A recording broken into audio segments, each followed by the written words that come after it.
Hello folks, I'm John Myrie and welcome to the Wisconsin Northland Outdoors. On this week's show we have reports and tips for you from Jarrett McCarthy down at Hayward Bait and Bottle. And then we talk high-tech electronics and lithium batteries with Matt from Amped Outdoors. And then lastly, some great walleye tips for you from Walleye Tournament Pro Keith Kavajecz. Lots to cover on this week's show, all coming up right after these messages. Find your perfect Can-Am ATV or side-by-side at Hayward Powersports. The all-new 2023 Can-Am Outlander ATVs were redesigned with the rider in mind for unmatched fun and value.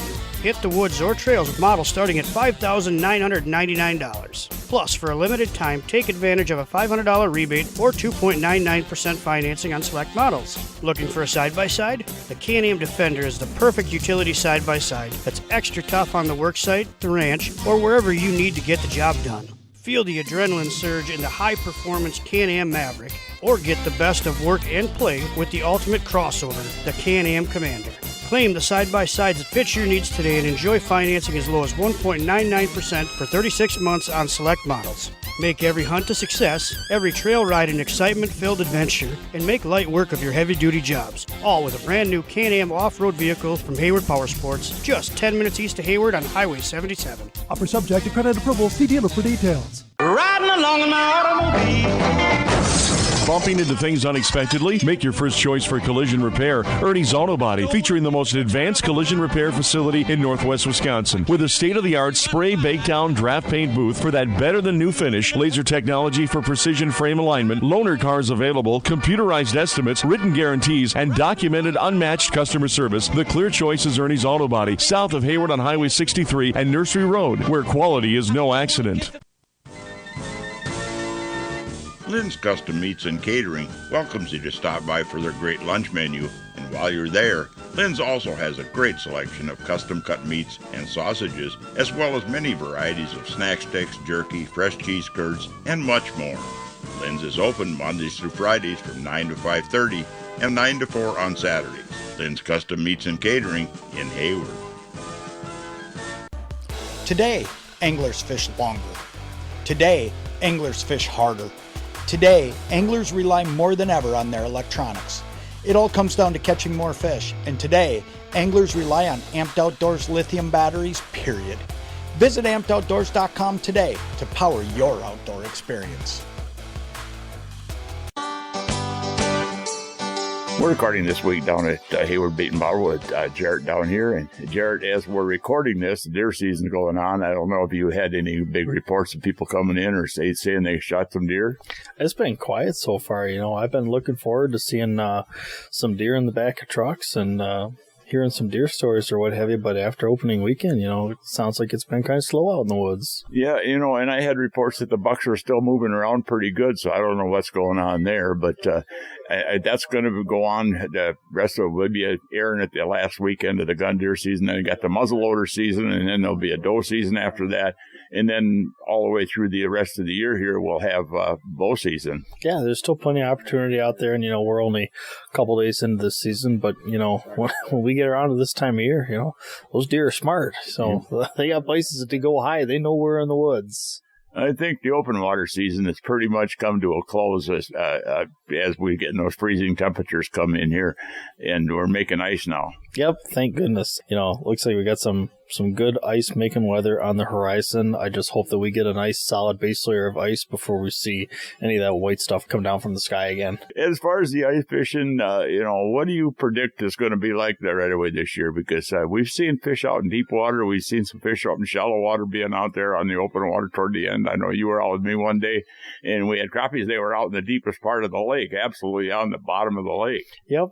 To get going, you're only going to be able to do as much fishing as is possibly safe. So, when we get onto first ice, you're going to be fishing a lot of those back bays. You're going to be fishing shallow water, which is fine because a lot of those fish are going to move up and they're going to hold to those last remaining weeds and start feeding on all those little bugs and all the little bluegills and fries that are holding in those weeds. And, it kind of brings the whole food chain in. So, your panfish come up to feed on all your bugs, your walleyes, your bass, your northern, they follow. And that'll kind of be the pattern for the first, 3 or 4 weeks of early ice. And then as soon as we get enough ice to venture out deep, and some of those shallows start to lose the light with the increasing ice, they'll start to lose oxygen. A lot of those fish will push out a little bit deeper into those main lake basins or out onto those deeper structures. Well, in the lake choice is going to make a big difference, too. Obviously, a lake that has 25, 30, 35 feet of water and the fish are out deep, you're not going to get to them spots because you're not going to have enough ice out there. But a lake that maybe bottoms out at 15 or 18 feet,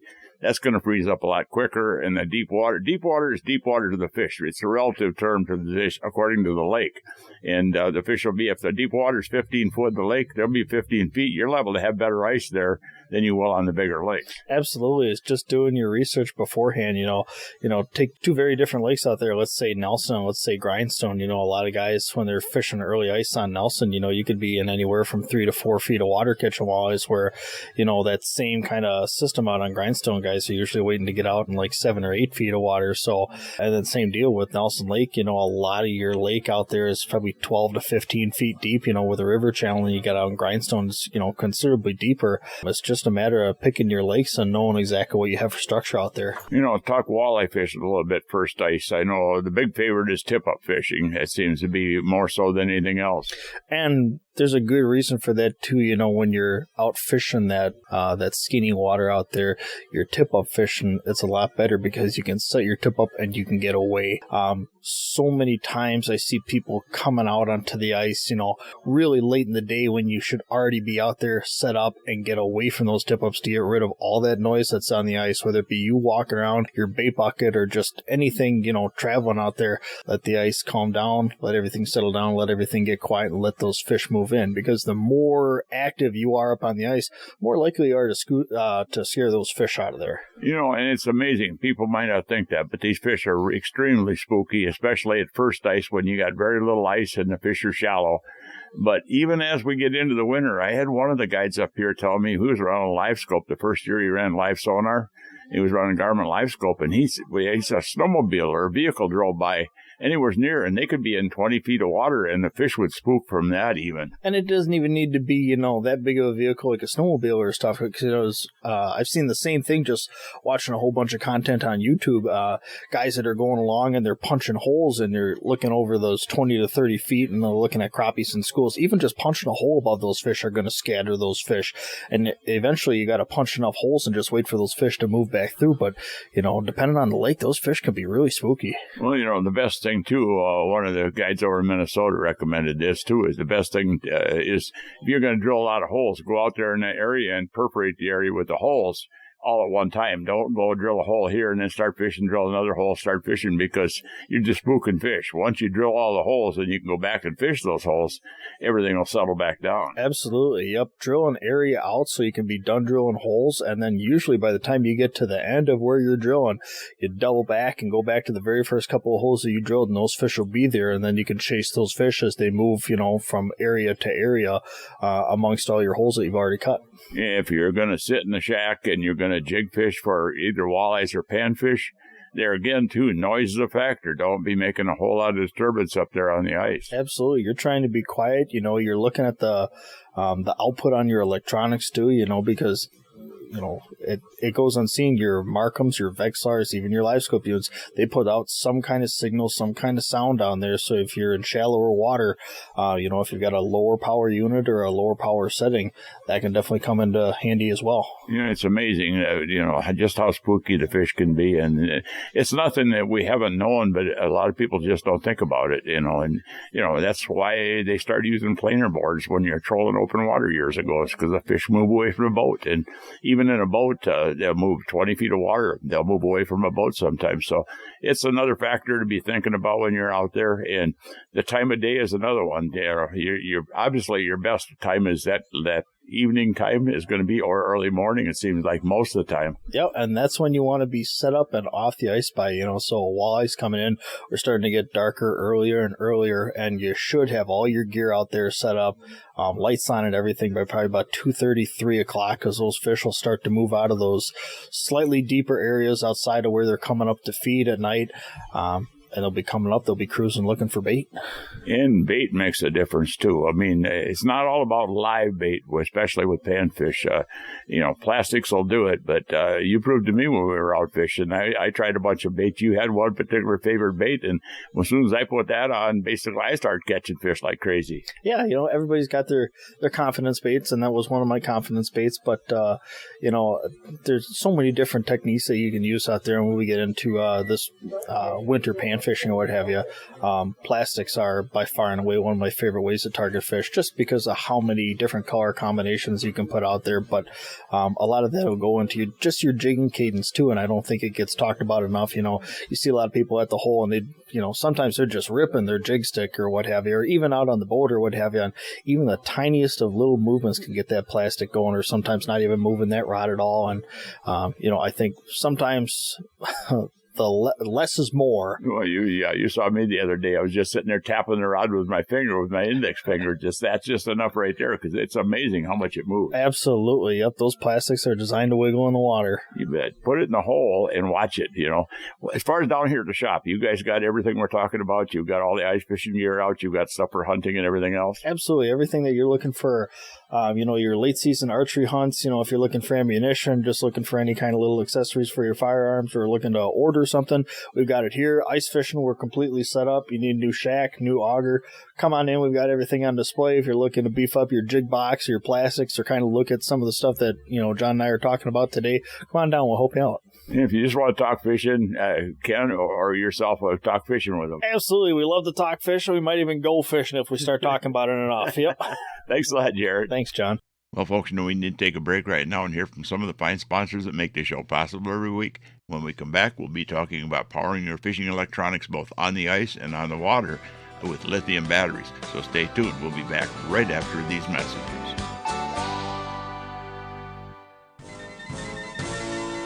Hunters and anglers, Hayward Bait and Bottle is your one-stop sport and bottle shop in Hayward. They have a huge selection of ice fishing gear, including portable shelters, power augers, electronics, beaver dam tip-ups, ice rods, and just about anything you'll need for ice fishing. They also have archery supplies, bows, crossbows, muzzle loaders, ammo, and much more to help you enjoy the outdoors. While you're there, check out the bottle shop for a full selection of beer, wine, and liquor, too. Hayward Bait and Bottle is your one-stop sport and bottle shop. The Hayward Lakes Visitors and Convention Bureau in Sawyer County, Wisconsin welcomes you to our Northwoods hometown. No matter the season, no matter the activity, you'll always be surrounded by our great outdoors. What more could you ask for in a vacation destination? Woods, waters, world-class events. Contact us for information on lodging, dining, attractions, events, trail conditions, and more. Order your free vacation guide and start planning your getaway today. Visit us at haywardlakes.com or call 1-800-724-2992. Get the deal of a lifetime on a new Lund from Hayward Power Sports. Truth is, our 2023s arrived late and we missed out on early season sales. So we have a huge inventory of them, but desperately need to make room for the 2024s. It's the perfect storm for incredible deals. From the entry-level Lund Adventure to the awesome Lund Impact XS and everything in between. They're all rigged with Mercury outboards and offered at blowout prices. Get your new Lund at Hayward Power Sports, just 10 minutes east of Hayward on Highway 77. Welcome back to another segment of this week's Wisconsin Northland Outdoors. And this part of the show is brought to you by the Hayward Lakes Visitor and Convention Bureau. For more information on lodging and vacationing here in the Hayward Lakes area, check out their website at haywardlakes.com. Well, folks, as we get into the ice fishing season here and even thinking about open water for next year, one of the hottest things out there nowadays when it comes to fishing and the electronics part is lithium batteries. Had a chance to talk to Matt down at Amped Outdoors, and he had some great information for you if you're just thinking about repowering your boat with lithium batteries. Well, this week we're talking to Matt from Amped Outdoors. And Matt, good to have you on the show here for the first time. Absolutely, John. Thank you for having me. There's been a lot of changes in fishing and in ice fishing over the years. Just so much changes. It's amazing. And one of the changes is technology. Seems like technology is everywhere in everything we do today, including the outdoors and ice fishing. Oh, yeah, absolutely. I mean, in outdoors and ice fishing in general, your electronics have really advanced a lot. And with that, they require a lot more power than ever before. And that's something we have been focusing a lot on is making sure that you, the angler, has enough power to get through a given day and power all of your electronics needs. Well, and interesting you said that too, because, the power, everybody thinks 12 volts, we got a battery, and if it gets down a little bit in voltage, not going to make a difference, but it does make a difference in the performance of the equipment. Less power equals less transmit power, which makes your sonar and your electronics not perform up to the ultimate of it can be. Oh yeah, that is absolutely correct. And with lithium batteries versus lead acid, one of the big advantages, especially with our products, with lithium iron phosphate, it's not just a 12.8 volt battery. So when you're powering your electronics, it's gonna stay pretty steady around 13 volts the entire time you use it, where a traditional lead acid battery will start off at roughly 13 volts, but can quickly drain down below 12 volts. And we all know what happens when you get to low voltage on your electronics. You don't get the best image. Your target separation is reduced. So having a lithium battery, it's not just lighter, it's not just longer lasting, but you get better image quality and better performance out of your product. Well, and you're actually a 100 amp hour battery, for instance, if you're dealing with a lithium battery versus a lead acid battery, whether it's an AGM or any of the batteries, there's a big difference in how much actually power you get out of it, because a 100 amp hour battery in a typical lead acid battery won't produce 100 amp hours that's usable to you. Yeah, you're spot on. So lead acid batteries are typically about 50% efficient. So if it's a lead acid 100 amp hour battery, you're really only getting about 50 amp hours out of it until it reaches 10 volts. So with the lithium product, when we advertise a 100 amp hour battery, you're going to get that full 100 amp hours out of it, if not more. Well, lithium batteries, it's a general term, and there's a difference. There's different kinds of lithium batteries, and we've even seen some reports of some issues with some of the types of lithium batteries. But kind of tell us real quick, what are the differences in the batteries and what you have? Yeah, absolutely. So there are quite a few different types of lithium products out there. So it's not a one size fits all. Lithium is lithium. So there's lithium ion, which you typically find in like your drill batteries and your ice augers today. If you're out ice fishing with a lithium product, that's a lithium ion battery. And they can range from, we've got some battery companies who are selling an 11.1 volt battery, advertising it as 12 volts. We don't do that. We run two different types. We have run lithium iron phosphate, which is a true 12.8 volt battery. And lithium iron phosphate is going to give you longer life expectancy than lithium ion, or your NMC lithium is what they call them. They typically will last 2 to 3 times longer than traditional lithium ion. And they've got phenomenal performance. We also have a 14.8 volt lithium ion, so NMC lithium. Some people like that battery technology just because you get a higher voltage out of the product. And when you're running higher voltage on electronics, typically you get longer operating times on them because higher voltage just means you're drawing less amps. So your product will last longer. And with the higher voltage, a lot of people really swear that you get a longer or better target separation or better image quality out of your electronics. And that's more so on your forward-facing products that are so popular today. Well, and some people will say, well, you know what, this is a 12-volt system. I mean, but actually, whether it's Garmin or Humminbird or everything else, the systems are designed to run on a voltage range that may go beyond 12 volts, right? Yeah, absolutely. So, you just say 12 volt in general, but your batteries and electronics work a little bit different. So a 12 volt battery like lithium iron phosphate, it's a 12.8 volt battery, commonly labeled as a 12 volt, but they charge up to, roughly 13.5 volts. And then when fully depleted, they're down to 10 volts, where a lot of your electronics today are built to handle 17 to 18 volts. So with a 14.8 volt battery, when fully charged, they're 16.8 volts. And when fully discharged, they're about 11.5 volts. So you get a wider voltage range and that higher voltage. Like I said, a lot of people really think you get better image quality. I haven't seen a huge difference, but where we have seen it is if you're shooting forward-facing sonar long distances, you get a little bit better, not only distance, but better target separation further away. Well,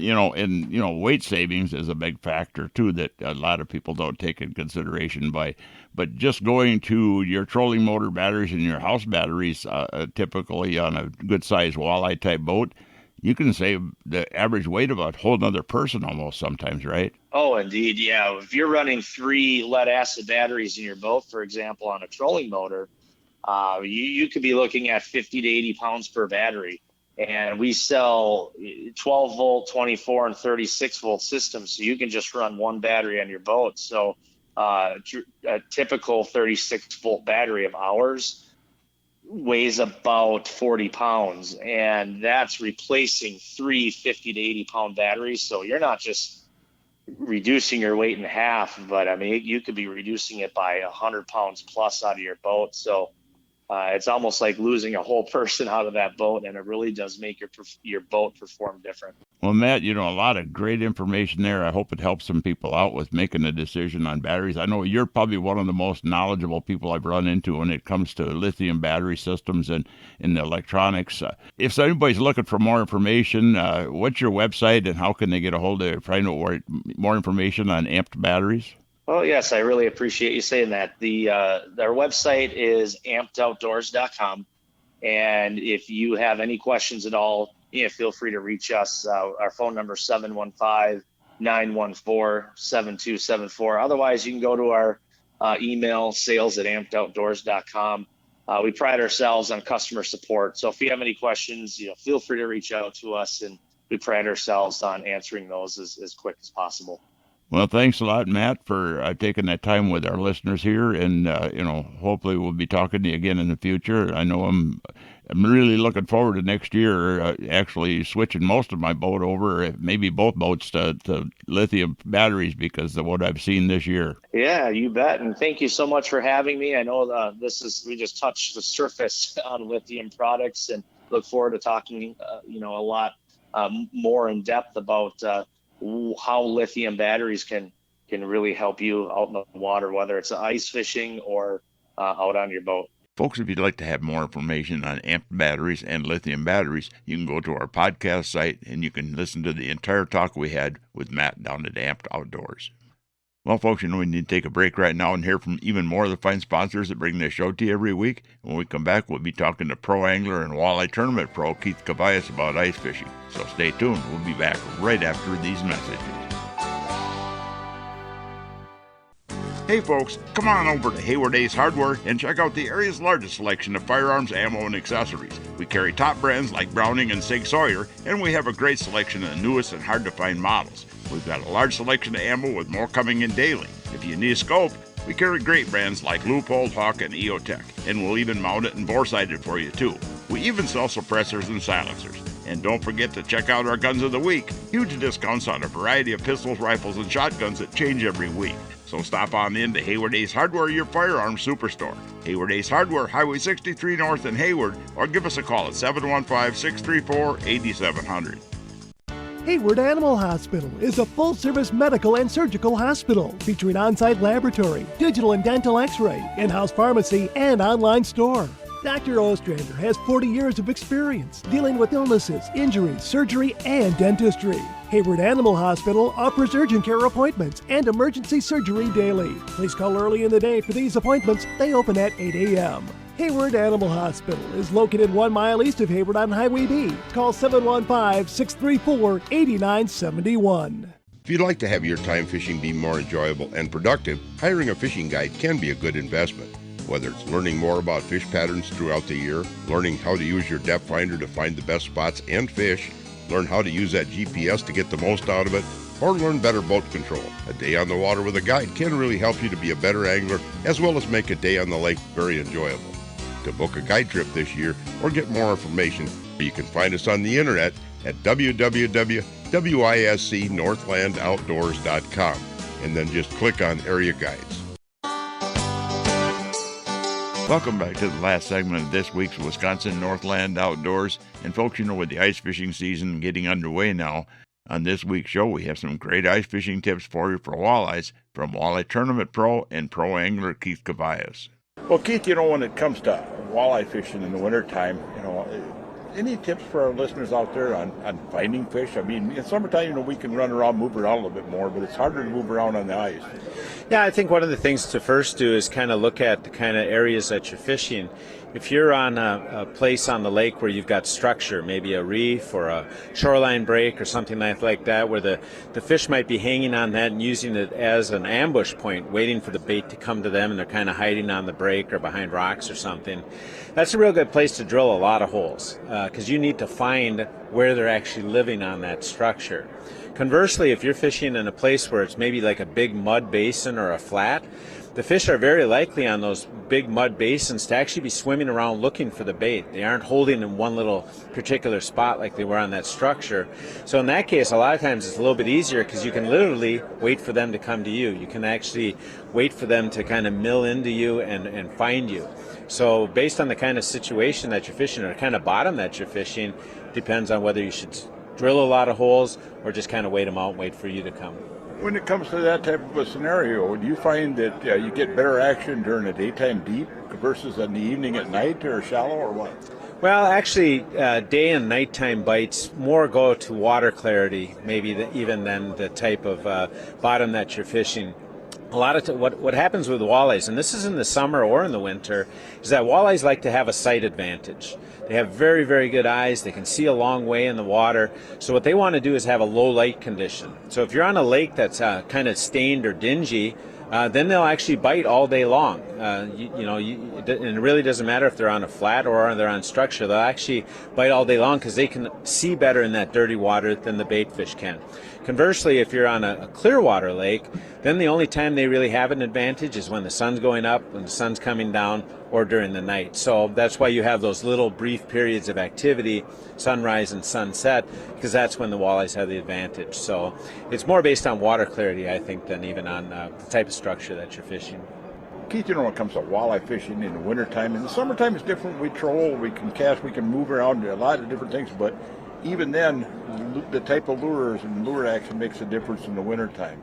Yeah, it makes a big difference, and like you said, you're limited in with ice fishing to that 8 or 10 inch hole. So a lot of times you've got to do things to entice that fish. Like you said, in the summer we can jig and pull a jig back, or cast a crankbait and pull it back, and kind of have different actions on it. And you really got to think about doing that too when you're out ice fishing. So two things that I've started to do a lot, or not started, but do a lot for ice fishing is, one, you can pick baits that actually will have an action outside of the hole. Typically what those are called is like a glide bait, a jigging rapala. There's something called a moonshine minnow, shiver minnows.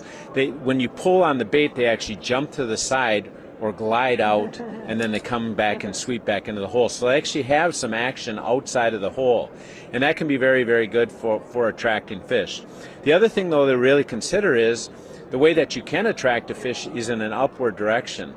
And a lot of people don't realize it, but a walleye will actually chase a lure a long way up. A lot of times they'll see that fish on their screen, on their depth finder or whatever, and they think they got to get right in front of it and kind of entice it and jiggle around right in front of it. But actually a very good thing to do is actually pull it away from that fish. When that fish thinks something is escaping from it or getting away from it, many times a predator fish like a walleye, that's when they'll want to hit it. So if you're fishing with a spoon or you're fishing with a jig or anything, and that fish comes in and you jiggle it a little and they don't take it, the first thing you should always think about doing is lifting that rod tip up about 2 feet. Jiggle it some more. Hopefully that fish will chase up after it. If it does and it still doesn't bite, actually I a lot of times have to start reeling my reel because I run out of places for my rod to go, and I lift it even higher. I've had fish come up 10, 12 feet off the bottom before they finally think, I better hit this or it's going to get out of the hole, and they'll hit it coming up. So think about action when you're ice fishing. But again, you don't have all the options of summer, but you can make lures jump out of the hole, and you can also raise them up in the hole and a lot of times get them to bite. Great information there, Keith. Thank you. Okay. Well, folks, we're about out of time for this week's show. I'd like to remind everyone out there that if you miss a show, go to our website at wnoradio.com. From there, you can link to our podcast site, and the show is also on Spotify and Google Podcasts every week. And also, if you're looking for information on vacationing and lodging here in the Hayward Lakes area, check out the Hayward Lakes Visitor and Convention Bureau website at haywardlakes.com. Thanks for listening, folks. We're out of time, and we'll be back again next week with another interesting show for you. Listen with me, I'm gonna take you there to our Wisconsin outdoors, our Wisconsin outdoors. This program has been produced and hosted entirely by Wisconsin Northland Outdoor Communications. Any and all views expressed are not necessarily those of the station.